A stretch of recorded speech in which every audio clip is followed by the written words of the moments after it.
so I figured I'd just kind of take it and run with it. It ain't a lot, and anybody that knows me knows that I don't, as Titus calls it, hack and spit like everybody else does. But I don't know how long I'll be up here, but I'm just gonna do what the Lord told me and tell you all what He gave me, and see where it goes. So if y'all want to, you can turn to 1 Corinthians chapter 15.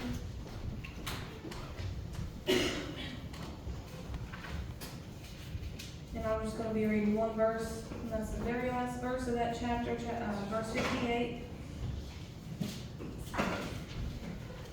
And it says, "Therefore, my beloved brethren, be ye steadfast, unmovable, always abounding in the work of the Lord, for as much as ye know that your labor is not in vain in the Lord."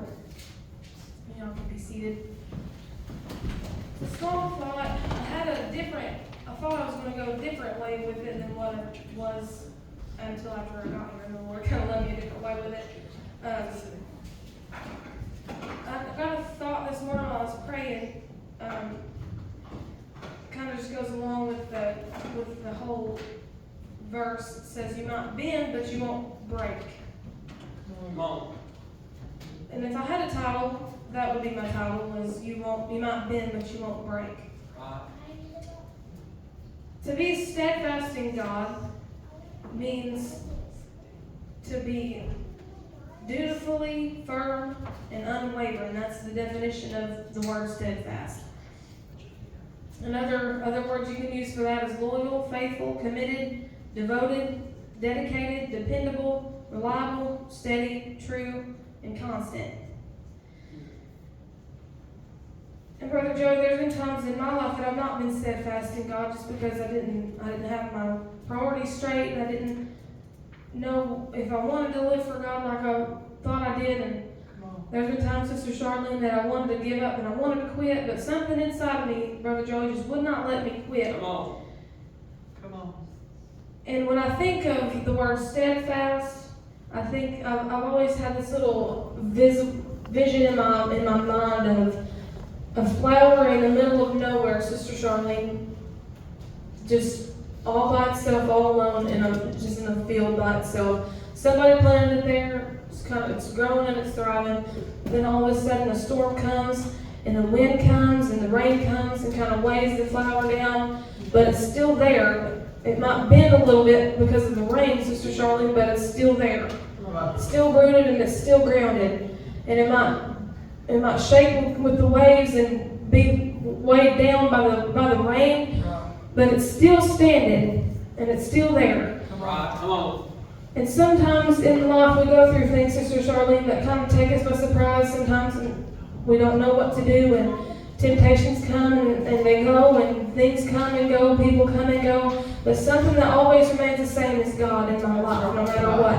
And He's planted me, and He's rooted me, and He's grounded me in such a way to where nothing can make me doubt what He's gave me. And nothing can make me feel like He can, and nothing can satisfy me the way He can. And no matter what comes my way, I'm still rooted and I'm still grounded. Even if it's some kind of temptation that I fail in numerous times, He can ground me and root me down in such a way where those roots dig so deep in the ground, Sister Charlene, that no matter how hard the winds blow, I'm steady and I'm stable. Right.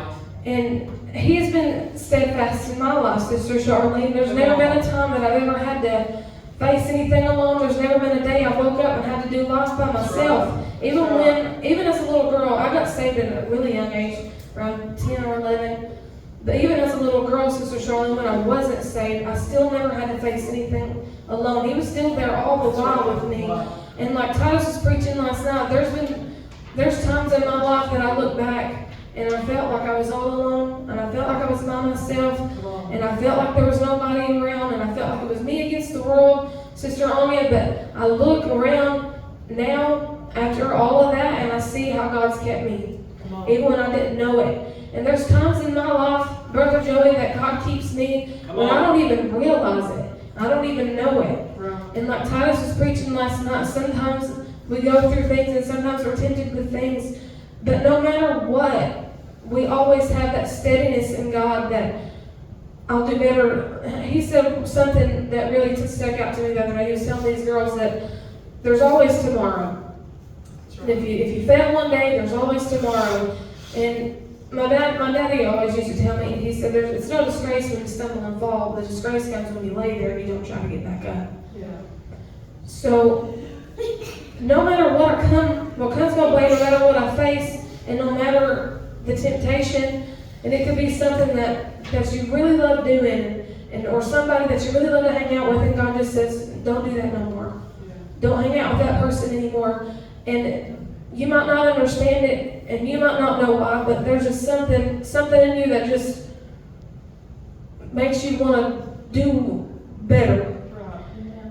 And when you take that step to give up little things like that, like maybe watching a TV show or listening to music or hanging out with a friend that you kind of weighs you down a little bit because they don't go to church or they don't say the things that you say or go where you go, the Lord will honor that because that means that you're staying steadfast and true to God.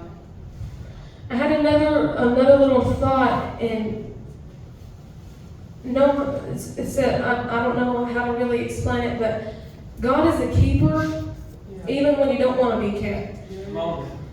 And one thing, Sister Charlene, I guess she was testifying, I call it test preaching because she was getting it really good over there one night at Ryan's. She said there were some times I didn't want to be kept, but there was still something on the inside of me that I had to keep going. I still had to want to, I still had a have to. Even when I didn't feel like it, even when I woke up and I didn't want to see the sun shining, and there was still something on the inside of me that said, I gotta keep going. There's always tomorrow. If I fail today, I can do better tomorrow. And another thing that came to my mind while I was at the house, and I'll probably get out of the way after I say this, but sometimes we go through life and we're tempted with things, and it could be something that we've laid down or something that we've been doing good for a while with, and then all of a sudden it kind of knocks back at your door and it's like, why don't you just do this or hang out with this person or go do that? But God's a keeper, like I said. But there's just something in you that just won't let you keep going back. There's something in you that you got to stand firm no matter what. You may bend, but you won't break. And there's going to be times in your walk with God that you fall, and that you fail, and that you stumble, and that's okay. You may bend, but you're not going to break under the weight of the trial, under the weight of the temptation. There's nothing in this world is worth losing God over. And even though the temptations may be strong, and sometimes you may give in, God's always going to be there to welcome you back with open arms. And He's always going to be there no matter what. Even when you feel like the whole world's against you, even if you feel like the whole world's out to get you, and you feel like you're all alone, God's always been there all the while. Even when you didn't know it, He's been there. Amen. It's not really a big thought. That's all I had. It's just to stay steadfast in God. Be true and constant to Him, and He'll be true and constant to you. You'll just keep